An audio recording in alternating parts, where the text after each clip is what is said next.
मैं Sucheta Gupta, by profession company secretary, insolvency professional. एक बार फिर से अपने चैनल आओ सीखो आईबीसी पे आप सबका स्वागत करती हूँ। और थैंक यू फॉर जो भी आप लोग वीडियो देख रहे हैं, मेरे लाइक भी कर रहे हैं, तो थैंक यू सो मच। तो स्टार्ट करते हैं। जैसा कि आप जानते हैं, मैं आईबीसी बिल जो न्यू अमेंडमेंट बिल आया है, जो इंट्रोड्यूस हुआ है अभी लोकसभा में, बट अभी till the date official gazette में नहीं आया है ये बिल।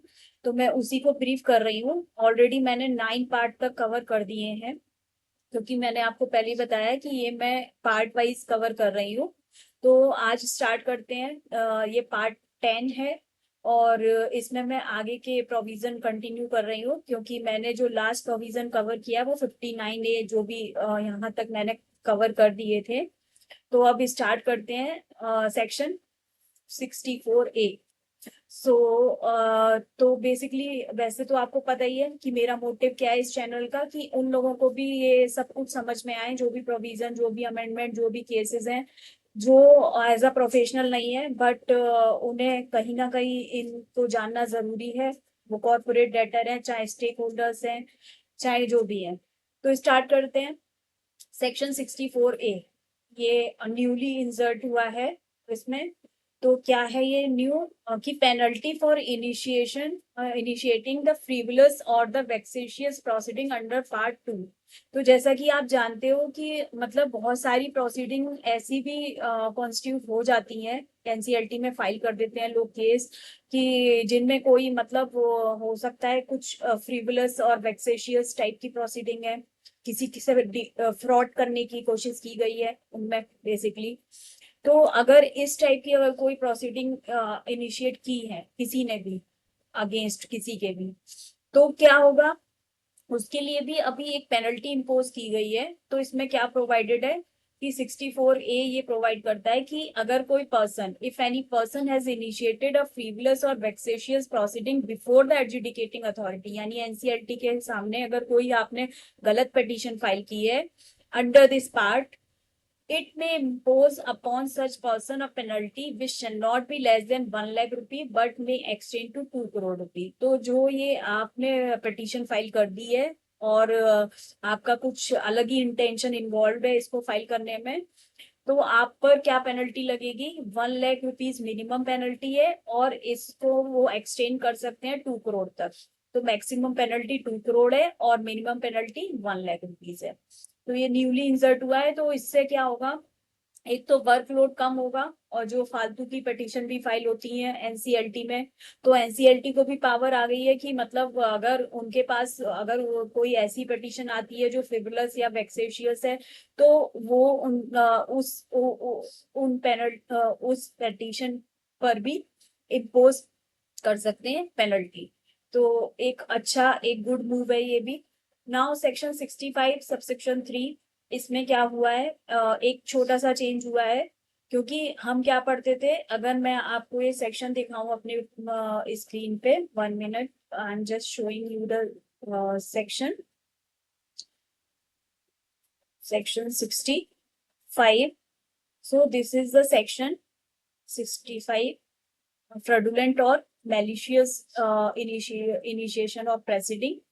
तो ये जो सेक्शन है, इसमें अगर हम देखेंगे तो सबसेक्शन 3 है, जो ये वाला सबसेक्शन 3 है, उसमें से pre package insolvency resolution process को ही कवर किया था पहले। तो अभी क्या हुआ, जैसा आप जानते हैं कि हमने क्रेडिटर इनिशिएटेड इंसॉल्वेंसी भी एक नया कॉन्सेप्ट आया है जो इस न्यू अमेंडमेंट बिल में है, तो उसको भी यहाँ पे कवर किया गया है कि प्री पैकेज इंसॉल्वेंसी और creditor initiated insolvency resolution process shall be substituted. तो यहाँ पे ये वर्ड एक सब्स्टिट्यूट किया गया है। अब सेक्शन 66 पे आते हैं। सेक्शन 66 किस लिए है वो आप एक बार देख लीजिए, फ्रॉडुलेंट एंड रॉन्गफुल ट्रेडिंग के लिए है ये।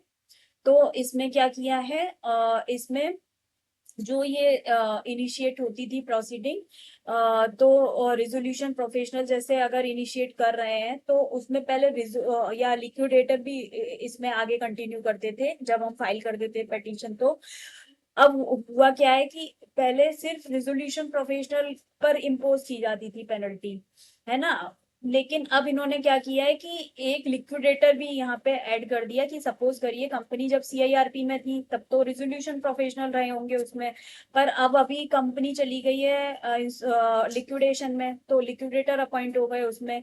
लेकिन अभी ये जो प्रोसीडिंग्स जो एज अ सीआईआरपी स्टेज पे फाइल हुई थी, पर वो अभी कंटिन्यू है वो प्रोसीडिंग, फ्रॉडुलेंट ट्रांजेक्शन वाली। तो अब कौन इसके लिए लायबल होगा? तो लिक्विडेटर ऑब्वियसली लायबल होंगे अगर लिक्विडेशन में कंपनी चली गई है।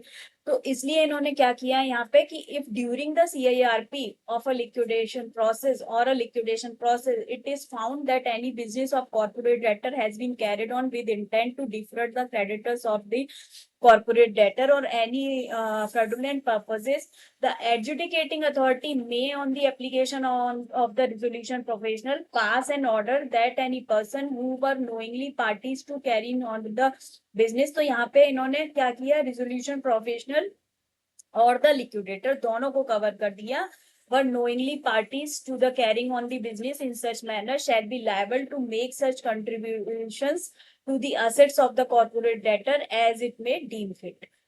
Now again एक चेंज हुआ है सेक्शन 66 सबसेक्शन 2 में, कि पहले अगर हम देखेंगे इसमें 66 सबसेक्शन 2 में, तो पहले सिर्फ इन्होंने कवर किया था तो during the CIRP process on an application filed by the RP during the CIRP process, the adjudicating authority may by order direct that director or partner of the corporate person as the case may be shall be liable to make such contribution to the assets of the corporate debtor. तो इन्होंने यहाँ पे एक word add कर दिया liquidator, यानी क्योंकि ऊपर भी आप देखोगे तो यहाँ पे लिक्विडेटर वर्ड ऐड किया है, आरपी भी लाइबल हो गए, लिक्विडेटर भी लाइबल हो गए अगर लिक्विडेशन में चली गई कंपनी। तो सेम यहाँ पे ड्यूरिंग द सीआईआरपी प्रोसेस हो तो during the CIRP process the word or by a liquidator shall be inserted. तो या फिर लिक्विडेटर के थ्रू अगर लिक्विडेशन प्रोसेस में है तो ये वर्ड इसीलिए यहाँ पे और by a liquidator shall be inserted, ये न्यू वर्ड यहाँ पे इंसर्ट कर दिया। नाउ सेक्शन 67A अगर हम देखें, 67A पहले आप यहाँ देख लीजिए, fraudulent management of corporate debtor during the pre package insolvency resolution process. तो ये फ्रॉडुलेंटली अगर हो रही है लिक्विडेशन प्रोसेस, इसको क्या किया इन्होंने, during the pre package insolvency resolution process. तो ये हेडिंग चेंज करके इन्होंने कहा है कि इसमें pre package insolvency resolution process भी कवर हो गया और creditor initiated insolvency resolution process ये भी कवर हो गया। तो दोनों प्रोसेस को यहाँ पे कवर कर दिया, इसलिए यहाँ पे एक चेंज किया है इस हेडिंग में। तो वैसे भी हम देखते आ रहे हैं जहां पे भी प्री पैकेज इंसॉल्वेंसी है वर्ड, वहां पे हर जगह creditor initiated insolvency resolution process word add किया गया है प्रीवियस सेक्शंस में भी। तो यहाँ पे भी सेम इन्होंने इसमें चेंज किया हेडिंग में, उसके बाद में जहां से सेक्शन स्टार्ट हो रही है वहां अगर प्री पैकेज और केवल pre package insolvency commencement date word use है तो इन्होंने बोल दिया है कि जो कमेंसमेंट डेट है वो creditor initiated insolvency commencement date will also cover here, क्योंकि दोनों प्रोसेस को एक साथ कवर कर रहे हैं सेक्शन में, तो इसलिए यहाँ पे अकॉर्डिंगली चेंज किया है। नाउ अब हम देखते हैं सेक्शन 67A के, जहां जहां पे pre package insolvency commencement date या प्री पैकेज इंसॉल्वेंसी प्रोसेस है वहां पर हर जगह इन्होंने creditor initiated insolvency commencement date को भी ऐड करके सब्स्टिट्यूट कर दिया है। नाउ सेक्शन 96 सबसेक्शन 3, तो पहले देख लीजिएगा कि 96 सेक्शन क्या है। पहले 96 सेक्शन है इंटरिम मॉनिटोरियम। तो क्या होता है कि एक हमें इंटरिम मॉनिटोरियम मिल जाता है, ये बेसिकली अगर हम 96 और 94 इस चैप्टर की बात करें तो ये पर्सनल गारंटर और इंडिविजुअल अगर पर्सन है उसके अगेंस्ट में ये चैप्टर है, उनकी इंसॉल्वेंसी के अगेंस्ट में बेसिकली। तो अब पहले क्या था कि एक इंटरिम मॉनिटोरियम पीरियड था जो आज भी है, तो उसमें वो कहता था कि कोई भी इस इंटरिम मॉनिटोरियम पीरियड है वो कमेंस हो जाएगा on the date of the application in relation to all the dates and shall cease to have effect on the date of the admission of such application. और ये seize कब होगा, जब admit हो जाएगी एप्लीकेशन। और ये कमेंस कब से हो जाएगा इंटरिम मॉनिटोरियम पीरियड, जब from the date of the application in relation to all the dates. ठीक है, तो चाहे वो हम सेक्शन 94 में फाइल करें एप्लीकेशन, चाहे हम सेक्शन 95 में फाइल करें। लेकिन अब इन्होंने क्या बोला कि यहाँ पे एक नया इंसर्ट कर दिया है सबसेक्शन 4। वो क्या प्रोवाइड करता है कि the provision of this section, मतलब अगर हम देखें इंटरिम मॉनिटोरियम एप्लीकेबल है अगर, और किस डेट तक एप्लीकेबल है, जब तक आपकी एज अ पर्सनल गारंटर है, अगर हमने उनके अगेंस्ट में कोई इंसॉल्वेंसी इनिशिएट करनी है तो हमें सेक्शन 94 में जाना होगा या 95 में जाना होगा। तो अगर हम इन सेक्शन में उनकी एडमिट जब तक नहीं हो जा रही है पिटीशन, तब तक इंटरिम मॉनिटोरियम पीरियड एप्लीकेबल होता है। तो अब यहाँ पे इन्होंने एक प्रोविजन ये इंजर्ट कर दिया कि ये प्रोविजन है, the provision of this section shall not apply where an application is filed for initiating an insolvency resolution process in respect of a corporate guarantor to a corporate debtor. तो इन्होंने बोल दिया कि जो क्योंकि इसके लिए भी बहुत सारे केसेस हुए हैं, वो कहते हैं जब इंटरिम मॉनिटोरियम अगर एप्लीकेबल हो गया है ना पर्सनल गारंटर पे, तो आप सेक्शन 95 या 96 की भी पिटीशन नहीं फाइल कर सकते हैं। ठीक है, 94 और 95 की। तो अब इन्होंने इसीलिए इसको एकदम क्लैरिटी कर दी कि भाई अगर हमें as a insolvency resolution process वाली किसी पर्सनल गारंटर के अगेंस्ट में प्रोसीडिंग इनिशिएट करनी है, तो this will not cover as per the interim moratorium. तो इसलिए इन्होंने यहाँ पे ये सबसेक्शन 4 इंसर्ट किया है। नाउ सेक्शन 96 सबसेक्शन 4, वो तो बता ही दिया मैंने आपको। 99 से सबसेक्शन 1, इसमें एक छोटा सा चेंज किया है कि जैसे जब जो रिपोर्ट देनी होती थी आरपी को, जब पर्सनल गारंटर वाली अगर पिटीशन फाइल होती थी तो उस पे एक रिपोर्ट देनी होती थी, उसके लिए जो टाइम पीरियड था वो 10 डेज का था। तो उस क्योंकि ये होता था कि वो टाइम तो बहुत कम है कि सारा कैसे आइडेंटिफाई करेंगे आरपी, तो इसलिए अब वो उस पीरियड को इन्होंने 10 डेज की जगह 21 डेज सब्स्टिट्यूट कर दिया है।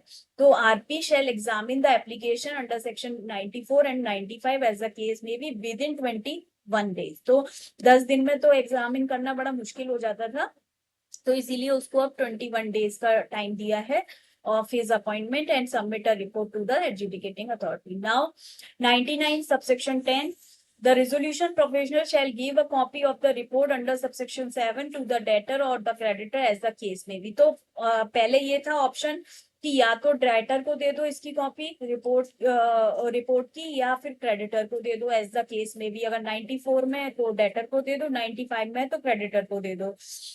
बट नाउ अब इन्होंने एक वर्ड मतलब सब्स्टिट्यूट कर दिया, बोला है कि एंड क्रेडिटर, और नहीं आएगा यहाँ पे, यानी दोनों को देनी होगी, डेटर को भी देनी होगी और क्रेडिटर को भी देनी होगी ये कॉपी रिपोर्ट की। नाउ सेक्शन 1061A ये न्यूली इंसर्ट हुआ है। अगर हम इसे देखें तो after subsection 1 the following subsection shall be inserted namely. तो ये क्या कहता है कि where no repayment plan is submitted within the period stipulated under subsection 1। तो बेसिकली जैसे जो पर्सनल गारंटर हैं तो उनके लिए उनके केस में है कि पहले रिपोर्ट वगैरह देने के बाद एक रीपेमेंट प्लान भी सबमिट करना होता है। तो अगर कोई रीपेमेंट प्लान सपोज करिए नहीं आ रहा है, report of resolution professional on repayment plan, basically ये सेक्शन है।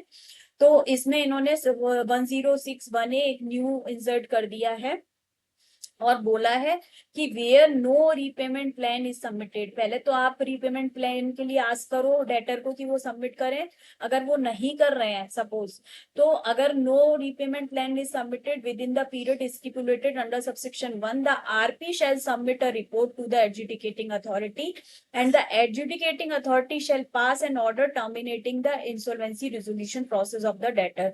तो अब हमें आपको वेट नहीं करना है कि आप रीपेमेंट प्लान नहीं सबमिट कर रहे हो तो हम आगे क्या करें। अब आप नहीं कर रहे हो तो हम एक रिपोर्ट दे देंगे as a IRP RP, to the adjudicating authority को, और एडजुडिकेटिंग अथॉरिटी क्या करेगी उसमें, वो टर्मिनेट कर देगी आपकी एज अ पर्सनल गारंटर की insolvency resolution process of the debtor, and वो और द क्रेडिटर ने फाइल किया तो क्रेडिटर वाली shall be entitled to file an application for bankruptcy। तो अब आपकी जो एप्लीकेशन है वो आपके अगेंस्ट में एज अ डेटर वो एज अ बैंक्रप्सी वाली फाइल कर सकते हैं अगर आप कोई प्लान नहीं सबमिट कर रहे हो। Now after subsection 3 the following subsection shall be inserted, namely अगर हम देखें 1063A ये भी न्यूली इंसर्टेड है 3 के बाद। तो notwithstanding anything in the contrary contained in the provision of subsection 2 and subsection 3 where the repayment plan is in respect of the debtor who is the personal guarantor to the corporate debtor, the RP shall summon the meeting of the creditor by issuing a notice in writing specify therein the time date and place of such meeting। तो अगर ये जो हमें जिसमें repayment plan के लिए invite करना है तो where the repayment plan in respect of the debtor who is the personal guarantor to a corporate debtor, RP क्या करेंगे, एक सम्मन करेंगे मीटिंग के लिए to the of the creditor by issuing, कैसे नोटिस इशू करना है, इन राइटिंग में स्पेसिफाई करना है उसमें date time and place of such meeting की कहां पर होगी ये meeting. Now section 106 sub section 4, तो इसमें एक छोटा सा चेंज किया है क्योंकि 3A न्यूली इंसर्ट हुआ है तो इसलिए इन्होंने जो 3 के बाद एक नया ब्रैकेट और वर्ड इंसर्ट कर दिया 3A, इसको इसके बाद ऐसे करके रीड होगा।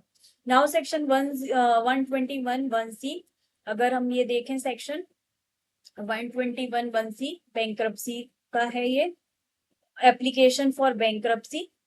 सो इसमें क्या चेंज है, अगर 1C अगर हम यहाँ पर देखते हैं दिस इज, तो where an order has been pass by an adjudicating authority under subsection 3 of section 118, तो subsection 1 clause C the word and figure section 118 the word and figure section 118 और shall be substituted। तो यहाँ पे जो 118 है और यहाँ पे और वर्ड सब्स्टिट्यूट किया है एक। नाउ 121 1D एक न्यू, क्योंकि और क्यों किया है, क्योंकि डी यहाँ पे इन्होंने डी और इंट्रोड्यूस किया है एक क्लॉज, सब क्लॉज डी। तो डी क्या कहता है ये सब क्लॉज की, where an order has been passed by the adjudicating authority under subsection 1A of section 106, क्योंकि 106 में हम भी ये नया 1A और इंसर्ट किया ना जो अभी हमने ऊपर पढ़ा कि मतलब वो टर्मिनेट कर देगी इंसॉल्वेंसी प्रोसेस एडजुडिकेटिंग अथॉरिटी अगर रीपेमेंट प्लान नहीं आता है तो इस वजह से यहाँ पे और वर्ड ऐड कर दिया इन्होंने यहाँ पे, और यहाँ पे ये एक नया ये सब क्लॉज ऐड हो गया। अब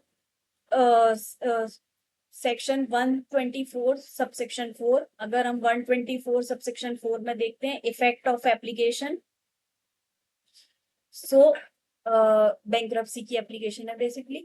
इन section 124 of the principal act after subsection 3 the following subsection shall be inserted namely, तो ये एक नया सबसेक्शन इंसर्ट किया है 3 के बाद। वो कहता है कि the provision of this section shall not apply where an application is filed for initiating the bankruptcy process in respect of the personal guarantor to the corporate debtor.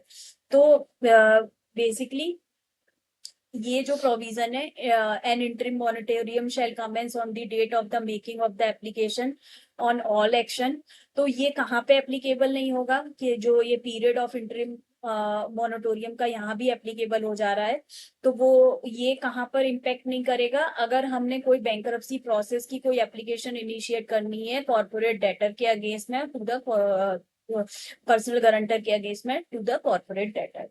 तो बेसिकली ये यहाँ पे बताया है इन्होंने। अब सेक्शन 164 सबसेक्शन ए अगर हम देखें तो ये मैं कल कवर करने की कोशिश करूंगी इसके आगे के सेक्शंस। तो thank you for listening me, for watching मी। अब बहुत ज्यादा सेक्शंस नहीं रह गए हैं, तो थैंक यू सो मच।